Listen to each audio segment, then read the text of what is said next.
শুধুমাত্র এই দোয়াটি একবার পড়েন, আল্লাহ তাআলা আপনার 90 বছরের গুনাহ মাফ করে দেবেন ইনশাআল্লাহ।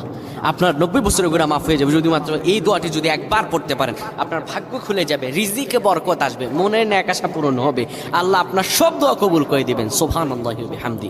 এত ফজিলত, এই দোয়াটা আপনারা শেয়ার করে দিবেন। এই যুবকেরা, আমল না করেও সওয়াব পাবা তোমার একটি শেয়ারে, একটা বাটনে প্রেস করে তুমি সওয়াব পেয়ে যাবা। কারণ তুমি আমল না করো, অন্য কেউ যদি তোমার শেয়ারের বদৌলতে আমল করে সওয়াব তুমি পেয়ে যাবা। নবীজির হাদিস।